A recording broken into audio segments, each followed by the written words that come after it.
In the last session, we discussed about optical amplifier in detail. So basically, mm,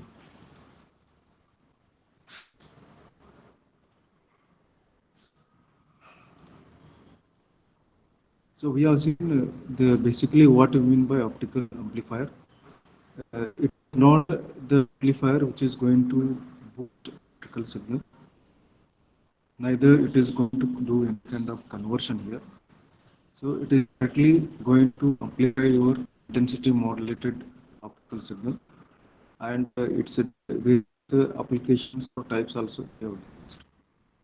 So as it is visible here in the screen, so mainly three types we have discussed the optical amplifiers uh, based on their location, where they are placed on the optical link. So as such, we have discussed about boost amplifier, inline amplifier, also known as relay, and pre-amplifier. So there are differences and comparisons and trade-offs also we have discussed in detail. So today we will see the commercially available optical amplifiers. In that, the first one is semiconductor optical amplifiers. As such, for the syllabus video, got here three main types of optical amplifiers. In that, the first one is semiconductor optical amplifiers. So basically, it is a indium gallium arsenide phosphide based semiconductor optical amplifier. So I asked you to join with your actual name. I will not. Who is Channu Bijur? I am not allowing it. I asked them to join with your actual name.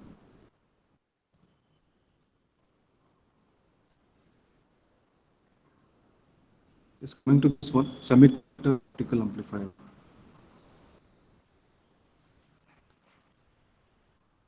So for the discussion, we are considering this amplifier as made up of this typical compound, that is indium gallium arsenide phosphide.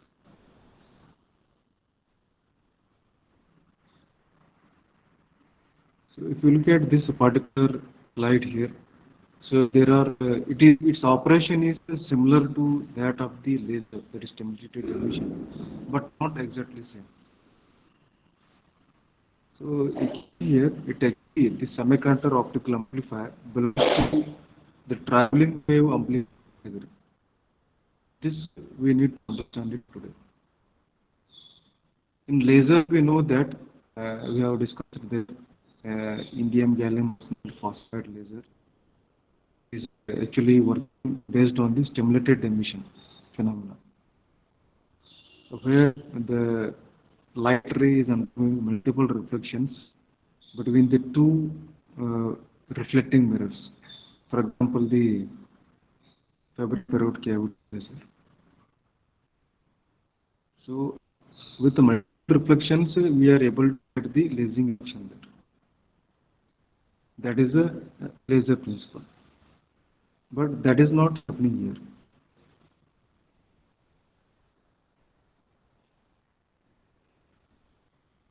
That's why it is, they are telling it is belonging to the traveling wave amplifier category.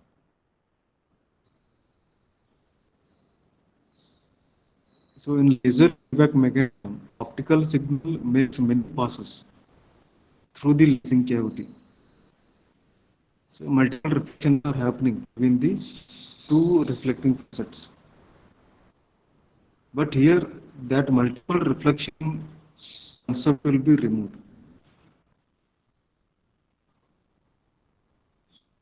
The signal travels only once through the device. You can see here. So the small figure I have here. If this one is a single cavity of the semiconductor of the amplifier, the single semiconductor cavity is there. So the two end faces don't have good reflectivity as that we have observed in case of the laser. Normally, in case of laser, the reflectivity is around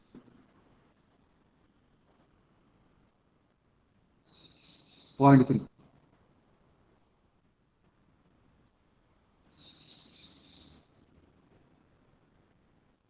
Okay, but as compared to the laser, in the SOA, this reflectivity becomes very low because we are going to change the structure itself.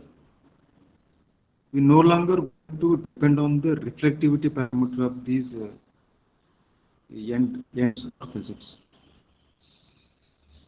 Reflection mechanism will be removed totally. So that's why the reflectivity will be kept very low. That is the order of to the power of -4. So 0.0001 as compared to 0.3, 0.4, 0.6 in case of laser. Then what is that phenomena that if you are no longer going to depend on multiple reflections in order to get these the emission? So on one hand, we want stimulated phenomena to support the operation. On the other hand, we don't want multiple reflections. So it depends on multiple reflections. It depends on one stimulated emission, another one is population inversion. So these two phenomena are important for the basic operation of this SOE, semiconductor optical amplifier. So one is stimulated emission, that is actually required, and second one is a population inversion. So how we can dynamically control the gain of this amplifier means that so only by letting this one single optical ray to pass through from the left side with single travel, to listen here, with a single travel through the cavity, the semiconductor cavity, it is not facing any reflections. With single traveling through this cavity, it's as it's gone traveling through the length of the semiconductor cavity, its energy will go on boosting, and by the end of the another end of this mode of the semiconductor cavity, it will be comfortably boosted without the reflection. So that's what is known as traveling wave amplifier. With only single traveling, so the signal travels through the device only once. Gains the energy, emerges out as intensified signal at the other end of the amplifier without any reflection. Hello?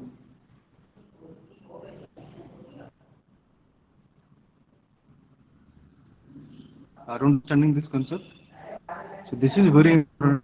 We have to justify here why this SOA will be kept traveling wave amplifier category.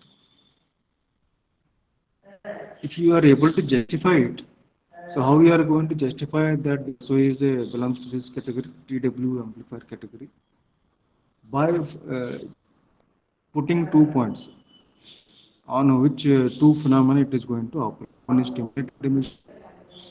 So make SOA to resemble or make it similar. But in case of laser,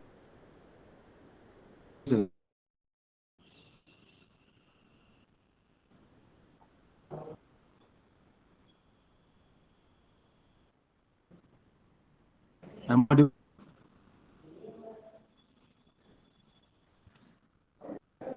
Hello?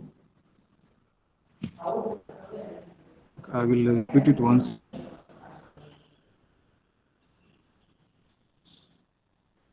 We are going to justify semiconductor optical amplifier, that how it belongs to TW amplifier.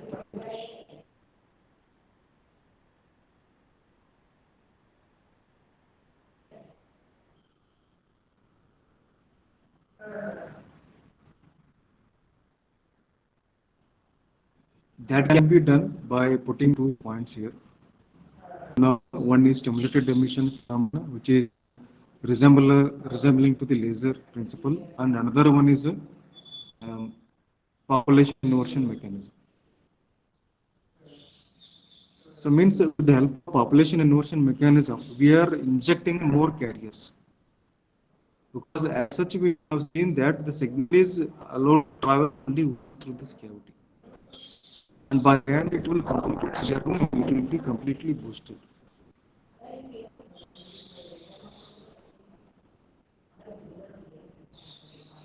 So this can be done without multiple reflections, but instead we are going to inject more carriers with the help of the population inversion. So this is how we are going to justify that semiconductor optical amplifier belongs to TW amplifier category. So this is one thing you keep in mind, that it will not be depending on multiple reflections. So there are different ways by which we can enhance the gain of this semiconductor optical amplifier. As such, we came to know that how we can enhance the gain or boost the gain of this single traveling wave. This injecting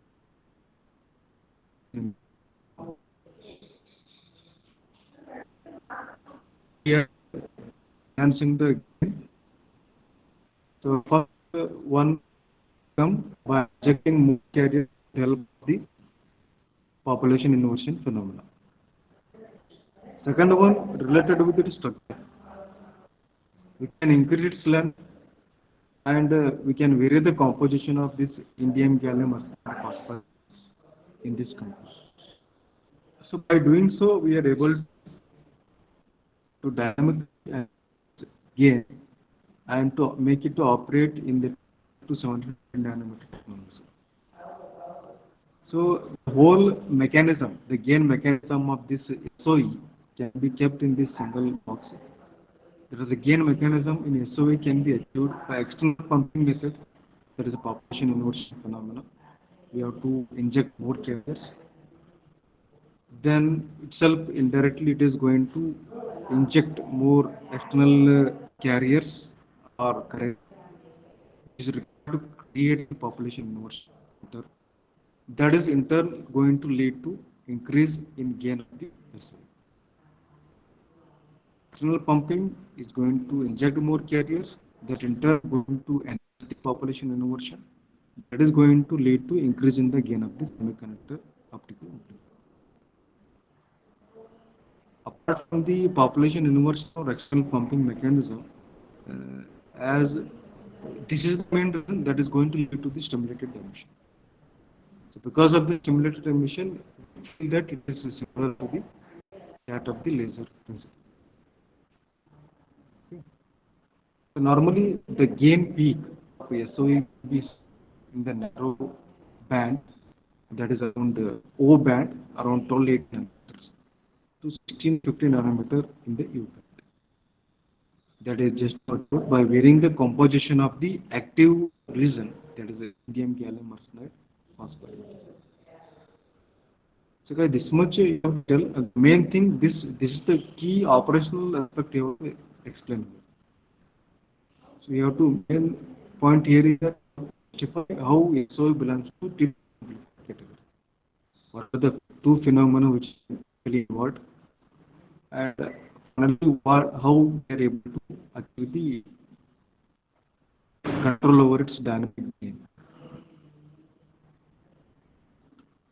And another important point before we conclude this SOE is that SOE is mainly used for the amplification of weak signals, not the strong one. If you look at this graph here, gain versus input signal power, gain in dB along the y-axis, along the x-axis, we got the input power in terms of decibels milliwatt. The dB is different and dB is different.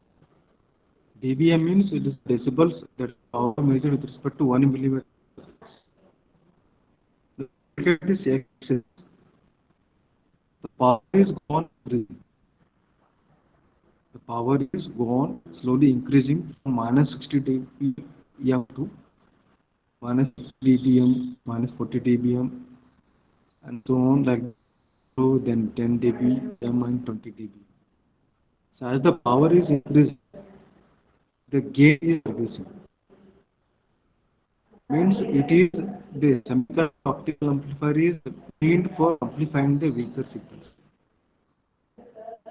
It is not going to amplify the strong one. You can see as the power will be becoming larger, the gain achievement will be becoming slow. It is going to achieve the peak gain of around 30 dB, that is 1,000 times, around minus 50 or minus 40 dB input power. Second optical amplifier is going to amplify very weak signals. That's the important aspect of this semiconductor optical amplifier. This much, with this what to complete. So let us look at the two important mechanisms just now we have discussed. One is external pumping mechanism. Another one is how we are going to achieve the dynamic amplifier gain of this SOE using some external pumping mechanism. So as some external pumping mechanism is nothing but we are going to inject more carriers into the active layer. Okay. So I'm not going to discuss that one once again. That indium gallium arsenide phosphide laser. You can go back that structure, that structure.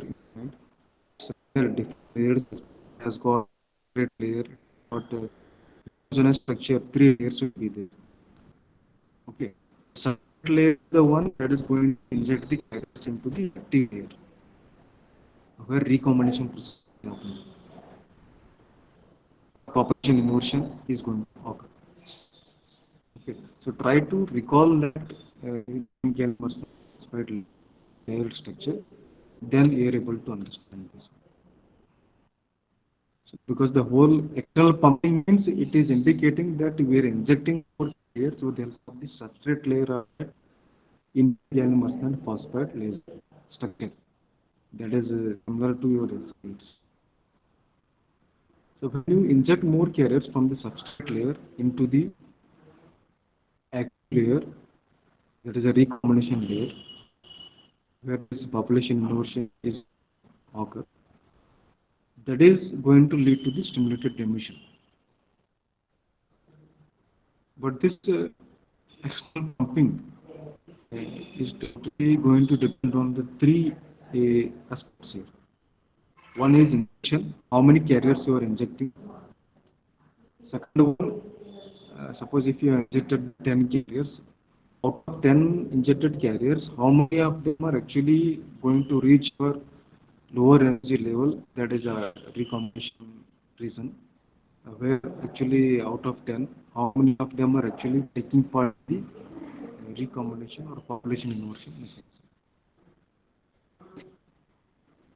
and how many of them are leading to stimulated emission.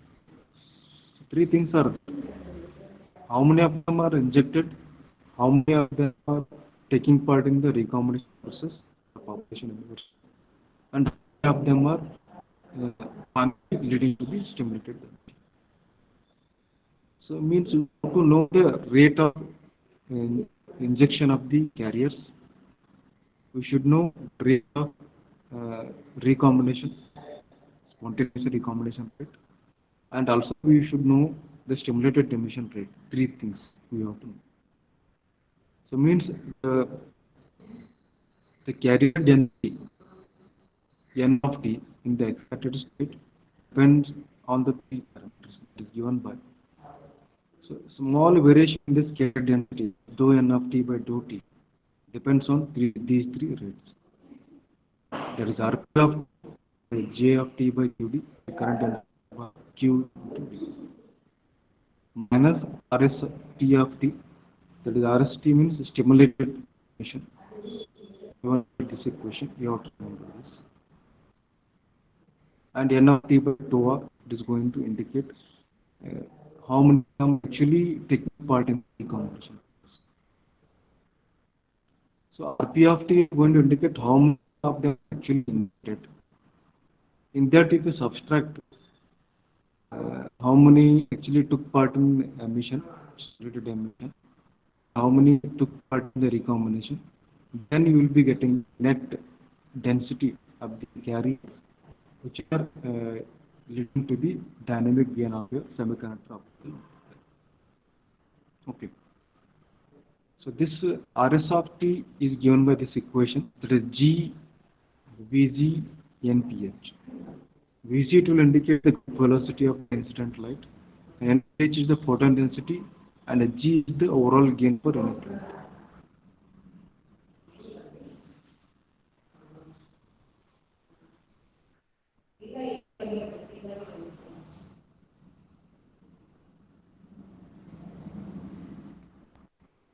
Okay. So given the active area of the optical amplifier, where actually this population inversion we are expecting, or recombination we are expecting, having assumed that it is a width of W and thickness D, then for an optical signal or PS, photons of energy HV and group velocity Vg is given by this relation. That is NPH, that is a number of contrastivity that we are getting, depends on optical signal power PS divided by the group velocity and the photons with which the energy they are bombarding HV divided by the width of the active area and the thickness of the active. Now, what we have to do? We have started with the three rates that our main objective here is to find out the net density of the carrier density that is leading to the dynamic gain of the semiconductor optical amplifier. This actually depends on how many are actually injected, took part in recombination, and took part in the stimulated emission.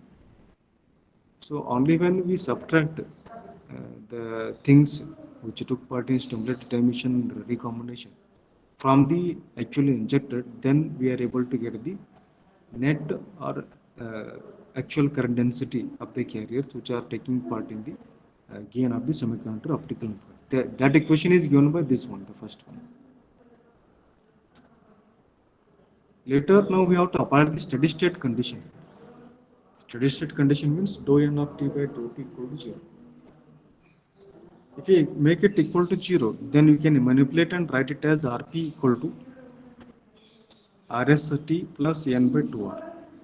Means net current density, that is means Rp, the rate of injection of the carrier, will becomes equal to the sum of the rate of stimulated emission and rate of recombination.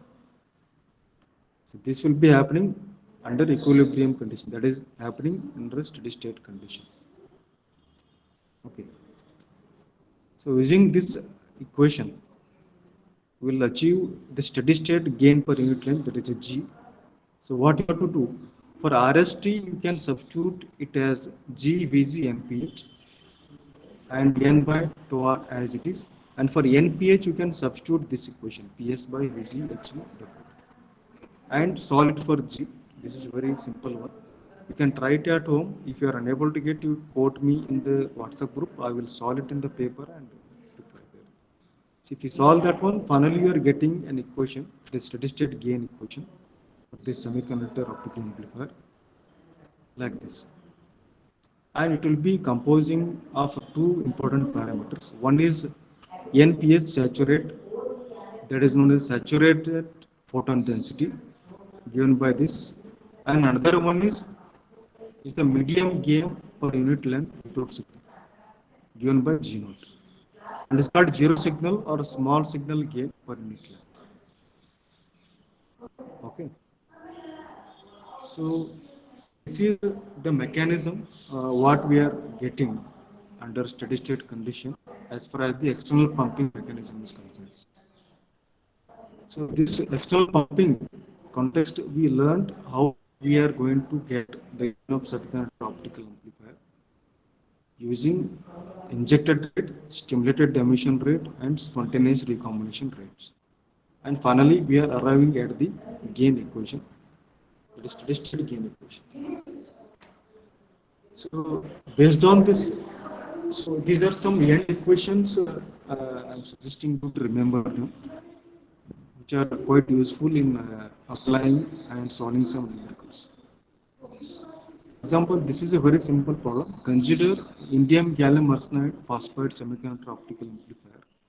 Having the width 5 micrometer, he has given the width W equal to 5 micrometer, and D is given, that is a width of 0.5 micrometer, thickness. Given that the phase velocity is 2 into 10 to the power of 8 meter per second. If a 1 micro optical signal, that is a PSC given at 15 nanometer enters the device, then he is looking to find out the photon density. For photon density, you have to use this formula. This formula directly can apply, that is S by Vg HV W. Okay, all the things are given here. Directly you can just substitute. You will get the photon density that is measured in terms of photons per second. So another simple numerical is given. A set of parameters are given for this, again say indium gallium arsenide phosphide SOE operating in 1300 nanometer technology. So active array width is given 3 micrometer, that is W. Thickness D is given 0.3 micrometer. Length is given L 500 micrometer. Confinement factor, that is a 2.3. Recombination rate, recombination time constant 1 nm. Gain coefficient and threshold entities are given. So the first bit is asking you to find out the RP, the pumping rate. At what rate the carriers are injected, carrier injection rate or pumping rate. That is given by J by QD or 1 by QD into W. All are same. All the things are given, directly substitute, you will get this one. Remember the end units are important here. You make the mistakes here. Remember the correct formulas are end units. The second bit is asking you to find out the zero signal gain. For zero signal gain, you can make use of this one, this formula. J by Q already be found. Simply you have to find out NTH by 2R. So NTH is given, 2R is given. Make substitution, you will get it.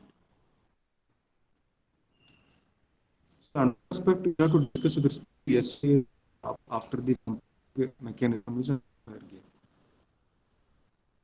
That is nothing but all we know, it is output power to the input.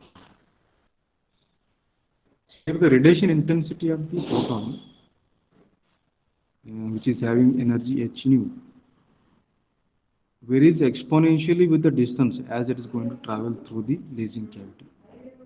And the single pass, because this SOE going to operate with the single pass through the cavity, that is given by the equation with these notations. The equation indicates the how gain, that single passing of the optical ray inside the semiconductor optical cavity, is going to increase with increase in the length, but is limited by some gain saturation. Why? Because the carrier density gain of amplifier depends on the optical input intensity. Which means that with a large optical input power, if you further increase input signal level, need to any change in the optical level, that is known as saturation. It will be saturated. So because of this,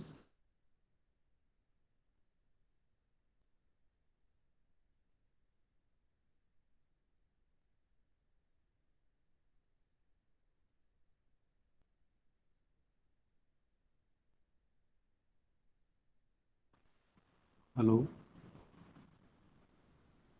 So gain saturation means how can actually relate this one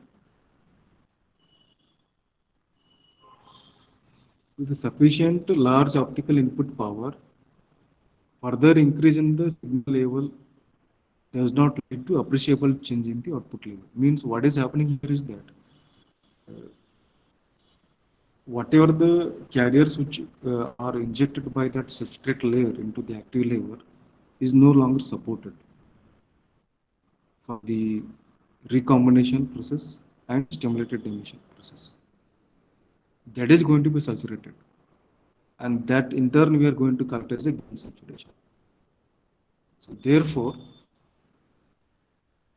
the carrier density at any point z, because we have said in the beginning that length is going to be an important factor to increase the gain of the optical, this semiconductor optical amplifier, but is limited by this carrier injection with the increase in length.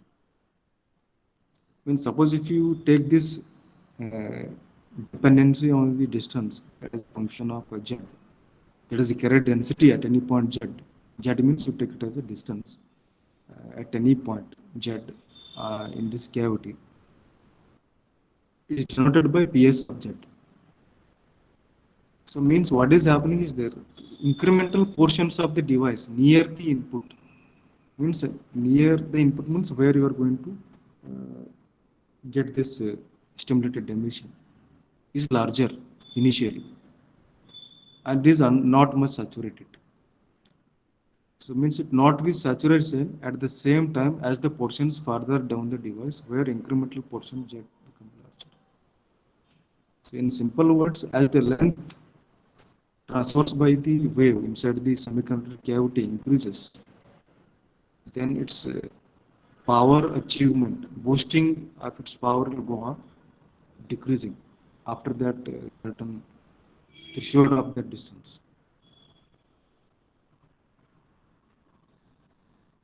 An expression that is going to signify this one, that is a gain with respect to z, is given by g naught, that is zero signal gain, divided by 1 plus ps of z divided by m saturated power.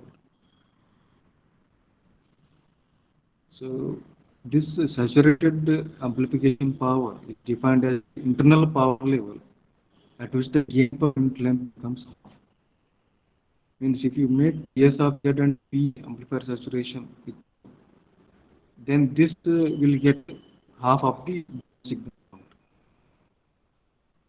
So now an incremental length dz, the light power is by an increment that is known as the dp.